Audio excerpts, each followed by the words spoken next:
ETF index mutual funds నేర్చుకుని stock మార్కెట్లో రాణించాలనుకుంటున్నారా? వెంటనే ఈ నెంబర్కి కాల్ చేయండి. నమస్తే రమగారు. నమస్తే జయ. రమగారు, సాధారణంగా అరిషడ్ వర్గాల్ని జయించాలని చెప్తూ ఉంటారు. అసలు అంటే ఏంటి, దీన్ని జయించటం ఎలా? అరిషడ్ వర్గం అంటే 6 శత్రువులు. అరి అంటే శత్రువు, షట్ అంటే 6, వర్గం ఒక గుంపు. 6 శత్రువుల గుంపుని ప్రతివాడు జయించాలి. ఎలా అసలు అదేమిటో? మామూలుగా మనుషులకి రకరకాలు ఉంటాయి. మామూలుగా కోపిష్టి వాళ్ళు, కొంతమంది కోపిష్టి వాళ్ళని చూస్తాం, కొంతమంది దుర్మార్గులు చూస్తాం, కొంతమంది కుళ్ళిపోతు వాళ్ళని చూస్తాం, కొంతమంది పీనాచి వాళ్ళు ఉంటారు. కుళ్ళిపోతు లోపలే కుళ్ళిపోతుంటారు, బయటికి ఇహి అని అవుతారు కానీ లోపల ఏమి ఉండదు, వాళ్ళు కుళ్ళు మంటగా ఉంటుంది మన చూస్తే. ఇవన్నీ లోపల భావాలు. అవేంటంటే లోపల శత్రువులు అన్నమాట, అంతఃశత్రువులు అంటారు. మన లోపలే, మనతో పాటు ఎదుటివాడితో పాటు మనని కూడా మహాబాధిస్తాయి. అవి మన చాలా బాధ పెడతాయి. ఎవరికి వారికి కూడా బాధ ఉంటుందంట. ఎందుకు ఉండదు? నీ మీద నాకు కుళ్ళుగా ఉంటే కుళ్ళుతో బాధపడేది ముందు నేను కదా. నేను నాకు కోపం వచ్చి నీ మీద అరిచి తిట్టాను అనుకో, సింపుల్. తిట్టేస్తే నోటిదున్న దూల తీరుతుంది, కానీ కోపం లోపలిది బరువు ఎవడు మోస్తున్నాడు? ఎవడైతే తిట్టాడో వాడు మెయిన్ కదా. అవును. ఈ వాటితోటి ఎక్కువగా బాధపడతారు జయ. కామ, క్రోధ, లోభ, మోహ, మద మాత్సర్యాలు. కామము, క్రోధము, కోరికలు. కామం అంటే సులువుగా తీరలేనివి, చెప్పుకోలేనివి, సభ్య సమాజం హర్షించనివి కొన్ని కామాలు ఉంటాయి. మామూలు సాధారణ కామన ఏముంది? ఓ ఇల్లు, సంసారం, అమ్మ, నాన్న, వాళ్ళు, ఇవన్నీ సాధారణమైన కోరికలు. అలా కాకుండా జనాలకు చెప్పుకోవడానికి సిగ్గుపడేవి కొన్ని ఉంటాయి, మనం దాచేసుకుంటూ ఉంటాం. అవి కామం, క్రోధం, కోపం, లోభము, మోహము. ఒకటేమో లోభం అంటే ఏమిటంటే ఇది నాకే కావాలి, ఇవాళ అన్నం దాచిపెట్టుకుంటే రేపొద్దున ఎల్లుండిపోతున్నా నేనే తినచ్చు, లాంటిది లోభం. మోహం అంటే ఇది ఎవ్వరికి వెళ్ళకూడదు, రెండో వాడు ఆ వస్తువు వైపుకి వెళ్తే అది తీసేసుకుంటాడేమో అని వెంపర్లాడిపోవటం లోపల. కామక్రోధ, లోభము, మద మాత్సర్యాలు. మదము, మాత్సర్యము. ఈ మదం అంటే ఏమిటంటే ఒళ్ళు పొగరు, మదించి ఉండటం. అవతలవాడు ఆ వస్తువుకేసి వెళ్తుంటే ఏం చేసి తీసేసుకుంటాడేమో అని కుళ్ళిపోవటం కాదు, తీసుకొని ఒకన వాడిని చితకొట్టేయటం. ఇది నాదన్ని బలిమిన లాక్కోవటం. మాత్సర్యం, ఎవ్వరి మొహము గిట్టదు. మత్సరము అంటారు దాన్ని, అదొక పెద్ద శత్రువు. ఎవ్వరూ పైకి రాకూడదు. మనకు తెలియని వాళ్ళు ఎవరైనా సరే, వాళ్ళు ఎవరో మనకు తెలియదు, వీళ్ళు బాగా మాట్లాడారు నీ రెండు ఎవరైనా చెప్పారనుకో, వీళ్ళ కొళ్ళు మండిపోతుంది. ఏముంది పెద్ద, ఆ మాత్రం రాదా, అందులో ఏముంది, అప్పుడు అది ఎలా చెప్పారు, అవన్నీ తప్పులు, వాళ్ళకేం రాదు అనేయటం. ఒక పేరు చెప్పలేని కుళ్ళిపోతానం అనమాట మాత్సర్యం. వాళ్ళు పైకి రాకూడదు అంతే, అలాగే ఉంటుంది. వాళ్ళు ఎవరో మనకు తెలియక్కర్లా, మన చుట్టాల. ఈ 6 అంతఃశత్రువులు. అయితే ఈ అంతఃశత్రువుని జయించాలి అని మనం చెప్పుకుంటాం. అరిషడ్ వర్గాన్ని జయించడం ఎంత కష్టం, చాలా కష్టం కదా. అయితే వీటన్నిటికంటే చాలా పెద్ద శత్రువు ఒకటి ఉంది, జనాలకి ఫేవరెట్గా ఉంటుంది అది. శత్రువు కూడా ఫేవరెటా? మరి ఉండదు, మనకి హాయిగా ఉంటుంది అది మనతో ఉంటే. సింపుల్గా బద్ధకం దాని పేరు. బాగుంది. అంతఃశత్రువుల్ని జయించకపోయినా పెద్దగా నష్టం లేదు జయ. పెద్దగా జీవితానికి ఇదైపోయేదేం లేదు. ఈ కాలంలో అందరికీ ఉంటాయి, ఏదో ఒక ఉంటుంది. మొత్తం అన్నీ ఉండేవాడు ఉంటాడు, 5 ఉన్నవాడు, 4 ఉన్నవాడు, 3 ఉన్నవాడు, 2 1గా ఉన్నవాడు ఉంటాడు. బద్ధకం లేనివాడుగా ఉంటే ఈ పై శత్రువులు ఉన్నా కూడా వాడు బాగానే ఉంటాడు. వాటిని జయించొచ్చేమో. వాటిని బద్ధకం ఉంటే వాడు దేన్ని జయించలేడు, ఆ బద్ధకాన్ని జయించలేడు.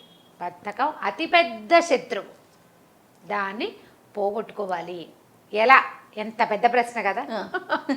బోల్డ్ అన్ని ప్రశ్నలు వస్తాయి, బోల్డ్ అన్ని సమాధానాలు ఉన్నాయి. కానీ ఏదైనా కూడా ఇప్పుడు నేను 100 చెప్తా నీకు. పొద్దున్నే నేను కాదు లేచేది, ఎవరు లేవాలి? ఎదుటివారికి చెప్తున్నారు. బద్ధకం ఎవరికో వాళ్ళు. ఎంత కష్టం పొద్దున్నే లేవడం, చాలా కష్టం. పొద్దున్నే లేవడం కష్టం, వాకింగ్కి వెళ్ళటం కష్టం, యోగాభ్యాసం చేయటం కష్టం, ప్రాణాయామం చేయటం కష్టం, ఇన్ టైం పని చేయటం కష్టం, అన్నీ కష్టమే. ఇప్పుడు ఎవరైనా నీకు చెబుతారు కానీ అది చెయ్యరు. అది చేయవలసింది ఎవరు? ఎవడికి బద్ధకమో వాడు చెయ్యాలి. నేను బద్ధకాన్ని పోగొట్టుకోవాలంటే నేను చేయాలి. నేను వింటే చాలదు, వినటేముంది, నేను బోల్డని సలహాలు చెప్తా. ఏవి మ్యాజికల్ రెమెడీస్ ఉండవు జీవితంలో, దేనికి మ్యాజికల్ రెమెడీ ఉండదు.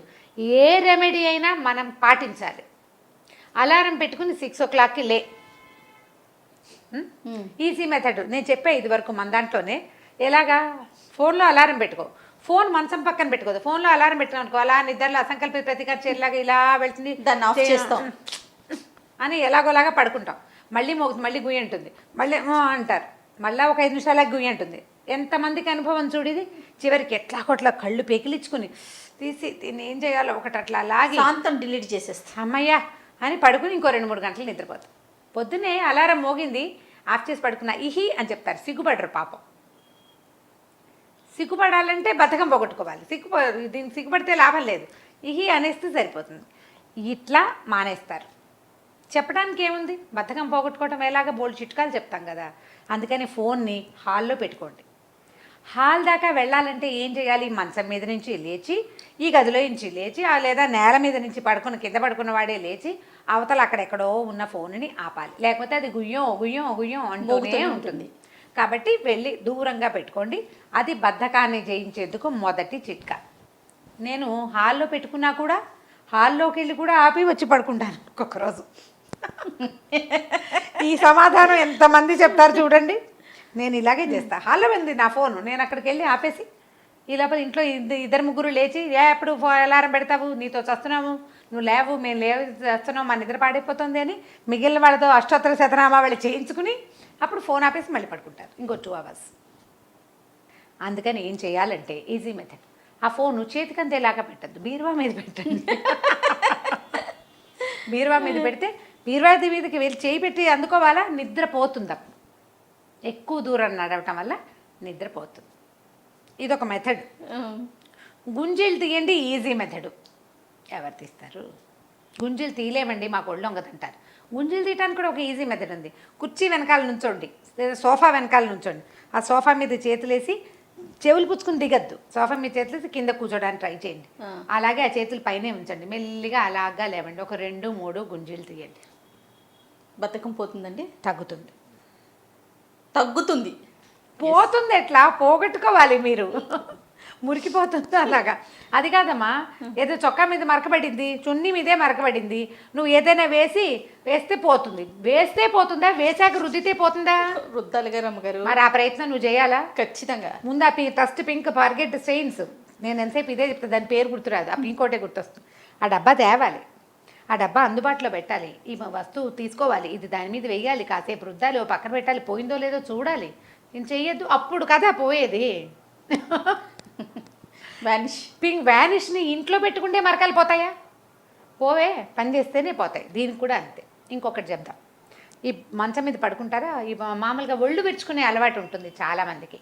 పిల్లల్లో బద్ధకం తగ్గించేందుకు కూడా ఇది పనికొస్తుంది. ఒళ్ళు విరుచుకోవడం ఏం చేస్తారు, ఈ సోఫాలు ఎక్కడైనా వచ్చిన తోట కూర్చుంటారు, ఇలా ఆ ఒళ్ళు విరిచి చేతులు పైకెత్తేస్తూ ఉంటారు. గమనించండి, పెద్దవాళ్ళు ఏం చెప్తారు, ఒళ్ళు విరుచుకుంటే దరిద్రం, ఒళ్ళు విరుచుకోకూడదు అంటారు. ఒళ్ళు విరుచుకుంటే దరిద్రం కాదమ్మా. ఎవరైనా మన ఎదురుగుండా ఉన్నవాళ్ళు మన శరీరం కేసి చూస్తారు, అసహ్యంగా ఉంటుంది, అవమానకరంగా ఉంటుంది. ఏదైనా చీరలో కట్టుకున్న వాళ్ళు చేతులు 2 గాల్లోకి ఎత్తి ఒళ్ళు విరుచుకుంటే శరీరం అంతా రోడ్డు మీదే ఉంటుంది సింపుల్గా. అందుకని ఏం చేయాలి, ఒళ్ళు విరుచుకోకూడదు. ఇలా అని ఎలాగో ఇలా తీస్తారు కదా. ఈ ఒళ్ళు విరుచుకునే ప్రక్రియని మంచం మీదకి పరిమితం చేయండి, బద్ధకం తగ్గుతుంది. మహేష్ చాలా శ్రద్ధగా వింటున్నాడు. అది ఇదే చేయాలి. మంచం మీద పడుకుని నిద్ర మెలకు వస్తుందా, మెలకు రాగానే 2 చేతులు వెనక్కి చాచండి. ఎట్లా, ఇలా పట్టుకుని ఇట్లా వెనక్కి చాచడం, పాదాలు ముందుకు చాచండి. అంటే పాదాలు చేతులు సాగదీస్తామన్నమాట, శరీరాన్ని గట్టిగా సాగదీయటం. సాగదీసి వదిలిపెట్టండి. 3 times చేయండి. ఒంట్లోకి శక్తి వచ్చినట్టు ఉంటుంది. ట్రై చేసి చూడండి. బద్ధకస్తులైన పిల్లలకి మంచం మీదే ఒళ్ళు విరుచుకో, దిగాక కాదు, మంచం మీదే ఒళ్ళు విరుచుకోవాలి. మళ్ళీ ఒకసారి చూడండి, 2 చేతులు కలపండి. నిద్రలో లేవగానే 2 చేతులు మన తల మీద నుంచి పైకి వెళ్ళిపోవాలన్నమాట. పైకి పొడుగ్గా చాచండి మంచం మీదే. అంటే మంచం మీద మనం పడుకున్న పోస్చర్లో సాగుతాయి. పాదాలు ముందుకు చాచండి. పాదాల దగ్గర నుంచి పైన వేళ్ల దాకా మొత్తం సాగదీయండి. ఒక ఉక్కు తీగని సాగదీసినట్టు, స్ప్రింగ్ని సాగదీసినట్టు. సాగదీసిన స్ప్రింగ్ని టక్కిన వదిలేవనుకో ధన్మని ఎగిరి వెళ్ళి అక్కడ పడుతుంది. అవునా కాదా? అట్లాగే శరీరంలోకి ఎనర్జీ వస్తుంది, రక్తం చకచకా ప్రసరిస్తుంది, యాక్టివ్గా అవుతారు, బద్ధకం తగ్గుతుంది. ఇది మీరు రాత్రిపూట పడుకున్నప్పుడు చేస్తే నిద్ర పట్టదు, అప్పుడు చేయాలి, లేచాక చేయాలి. ఒక 3 సార్లు చేయండి, కొంత బద్ధకం తీరుతుంది. ఫోన్ని దూరంగా పెట్టుకోండి. లేవగానే 2-3 పనులు చకచకా చేయండి. దుప్పటి మడత పెట్టడం, పక్క సరిగ్గా లాగటం, ఫ్యాన్ ఆపేయటం లైన్లో చేయాలి. ఇది మీరు కావాలంటే ఒక వైట్ బోర్డు మీద రాసి పెట్టుకోండి లిస్ట్గా.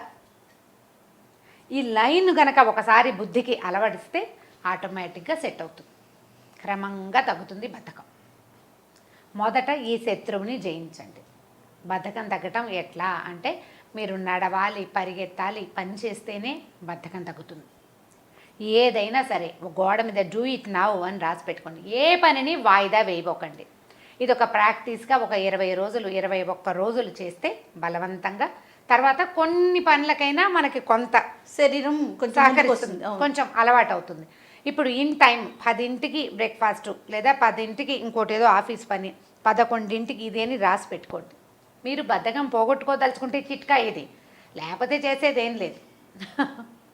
ఈ టైంలో ఫోన్ చూడకూడదు, పొద్దుటి పూట నో ఫోన్ ఇలా పెట్టుకోండి. అసలు సాధారణంగా కూడా పొద్దున్న నిద్ర లేవగానే లేదా రాత్రి పడుకోవడానికి అరగంట ముందే స్క్రీన్ ఆపేసుకోవాలి. టీవీ అయినా ఫోన్ అయినా. టీవీ ఆపేసి డైరెక్ట్గా వెళ్ళి మంచం మీద పడుకోవద్దు. టీవీకి మంచానికి కొంచెం ఒక అరగంట గ్యాప్ ఇవ్వాలి. ఫోన్కి కూడా ఫోన్ పెట్టేశాక 2-3 పనులు చేసుకోండి. రేపటి వేసుకోవాల్సిన బట్టలు ఏంటో ఓసారి అల్మర్ తెరిచి చూసుకోండి. ఏదైనా పుస్తకాలు చిన్న పొన్న సవరణ, వంటింట్లో సర్దుళ్ళు ఆడవాళ్ళు అయితే ఆ పనులు చేయండి. మంచం మీద కూర్చుంటూ ఫోన్ పక్క పెట్టి మంచం ఎక్కబోకండి. కొంచెం గ్యాప్ ఇవ్వండి. కళ్ళు రిలాక్స్ అవుతాయి, నిద్ర తొందరగా వస్తుంది, రేపు పొద్దున బద్ధకంగా ఉండదు. ఇవి ప్లాన్డ్గా చేస్తే పోగొట్టుకోవాల్సిందే కానీ దానంతటది ఏ టిప్పు మీకు పనిచేయదు. ఏది ఇచ్చినా నాకు అనిపిస్తుంది రమ్మగారు, స్వతహాగా మనకి ఉండాలి. నా బద్ధకం నేను తగ్గించుకోవాలి అనే ఆలోచన ఉంటే ఆటోమేటిక్గా ఏం చేయాలనేది మనకి ఒక ప్రశ్న వచ్చేస్తుంది. ఇప్పుడు నా బద్ధకం అనే విషయం మీద చెప్దాం. దాని మీద ఒక పాయింట్. ఇప్పుడు మనకి జీవితంలో ఏ ఒక పని అవ్వదు, ఎవరు మనని గౌరవించట్లేదు, ఏది ప్లాన్ చేసినా సరిగా అవ్వట్లేదు. ఇలాంటి సమస్య చాలామందికి అసలు దైనందిన జీవితంలో మనకు కనబడతాయి. ఏమిటి ఏది ఒకటి సరిగా అవ్వదు ఇలా అనిపిస్తుంది కదా. అప్పుడు ఒక్కసారి స్థిమితంగా కూర్చోండి, ఒక 1/2 కప్పు వేడిగా టీ తాగి ఆలోచించండి. మొదట ఈ ఏ పని కాకపోవడానికి, ఈ పొద్దునుంచి లేచిన దగ్గర నుంచి ఇలా తలకాయ నొప్పులుగా ఉండటానికి నేను ఎంతవరకు కారణం అని ఆలోచించండి మొదట. అప్పుడు నేను కారణం అని మీకు అర్థమైంది అనుకోండి, దీనికి చాలా నిజాయితీ కావాలి సుమండి. నిజాయితీ లేనిదే కుదరదు. ఇప్పుడు మనమే ఆలోచించుకోవడం కాబట్టి నిజాయితీగా ఆలోచించుకోవచ్చు. మనం తిట్టుకుంది ఎక్కడ పుట్టేవరా అని మనం తిట్టుకోవచ్చు. ఎవరైనా తిడితే అవమానం కాదు, బాధ అనిపిస్తుంది. మనం తిట్టుకుంటే మనకేం పర్వాలా, ఏ మట్టితో చేసాడు రా దేవుడు నిన్ను అని నిన్ను నువ్వు తిట్టుకోవచ్చు కదా, ఈజీ. ఇప్పుడు ఏం చేద్దాం, ఒకసారి ఆలోచించి మనం ఎక్కడ కారణం, ఇది నేను ఎర్లీగా వెళ్ళకపోవటం వల్ల, ఇంటాక్ట్గా టైంకి వెళ్ళకపోవటం వల్ల ఆగిందా, నేను సరిగ్గా చేయకపోవటం వల్ల, నా పనితనంలో లోపమా, అసలు నేను పని మొదలు పెట్టడమే రాంగ్ టైమా, ప్రాపర్ టైంలో నేను చేయలేదా, దీనికి నేనేమన్నా బద్దకిచ్చానా, ఇది నిన్నే చేసుంటే బాగుండేదా, నిన్న నేను ఎందుకు చేయలేకపోయాను, ప్రాక్టీస్ లేకపోవటం అవి వేరే పాయింట్లు కదా. నిన్న చేయకపోయటం అంటే నిన్న చేయవలసిన పని ఇవాళకి వాయిదా ఎందుకు పడింది, అదేమైనా బద్ధకమా నాకు అని ఆలోచించుకోండి. అది నా బద్ధకమే అని గనక మీకు తట్టిందా, ఇది ఈ విషయంలో మాత్రం పూర్తి నిజాయితీని పాటించండి. 100% మీ ఆత్మకి మీకు ఏమీ తేడా ఉండకూడదు. ఇది మీరు ఆలోచించుకుని ఒకవేళ అది గనక అయితే నేను చెప్పిన నిద్ర లేవగానే చేసే చిట్కాని పాటించండి. ప్రధానమైంది బద్ధకం వల్ల, నా పోస్ట్పోన్మెంట్ మెంటాలిటీ వల్ల నాకు ఇబ్బందులు వస్తున్నాయి, దీన్ని నేను అధిగమించాలి. దీనికి పబ్లిక్ చేయక్కర్లా, దీనికంతా పబ్లిషైజ్ చేసి ఉత్తరం రాసి ప్రతి వాళ్ళకి చెప్పక్కర్లా. వాట్సాప్లో నేను ఇవాళ నా బద్ధకం గురించి తెలుసుకున్నాను, దాన్ని జయించడానికి చేస్తున్నాను లాంటివి ఏమి ఇవ్వకండి. మాకు అక్కర్లేదు, ప్రపంచానికి అవసరమే లేదు. అది అవసరమైంది మీలో మీకు అంతే. ఏ ప్రపంచంలో ఎవ్వడికి మీ బద్ధకం గురించి పట్టదు. దానివల్ల ఇబ్బంది పడే వాళ్ళు ఉంటారు, అమ్మా నాన్నలు, పేరెంట్స్, పిల్లలు వాళ్ళు ఉంటారు కదా, తిట్టుకుంటారు వాళ్ళు. వాళ్ళకి చెప్పద్దు. మీలో మీరు మెల్లిగా సర్దుబాటు చేసుకోండి. మీకు 100% బద్ధకం ఉంటే దాన్ని 90కి, ఆ తర్వాత 80, 100% ఒకేసారి మీరు ఎలాగో తగ్గించుకోలేరు, మీ వల్ల కాదు. ఓ రోజు చేసినా రెండో రోజు చేయలేరు. అందుకని మెల్లిగా ఆ శాతాన్ని కుదించుకుంటూ రండి. ఆటోమేటిక్గా మనం చెప్పకపోయినా మన ఫ్యామిలీ మెంబర్స్ తెలిసిపోతుంది, ఇందులో వీళ్ళు బద్ధకం తగ్గించుకున్నారు, కొంచెం ముందుకు వెళ్తున్నారు అనే విషయం అర్థమవుతుంది కదా. ఇప్పుడు దీంట్లో మీరు విద్యార్థులైనా కొత్తగా ఉద్యోగంలో చేరిన వాళ్ళైనా కొత్తగా పెళ్లి చేసుకున్న వాళ్ళైనా ఈ బద్ధకం వల్ల చాలా ఎక్కువ ఇబ్బందులు పడతారు. ఆఫీసుల్లో ఎక్కడైనా మంచి కీలకమైన పోస్టులో ఉన్నవాళ్ళు, project leaders, project managers, production మేనేజర్లు, వీళ్ళకి బద్ధకాలు ఉండకూడదు. ఏదో ఒక రకంగా ఈ దశలకి చేరుకున్న వాళ్ళు ఈ బద్ధకం వల్ల బాధపడుతుంటే దాన్ని కట్ ఆఫ్ చేసుకోండి, కట్ చార్ట్ చేయండి. ఆఫ్ మన వల్ల తొందరగా కాదు, ఆఫ్ చేయలేము అసలు దాన్ని మనం.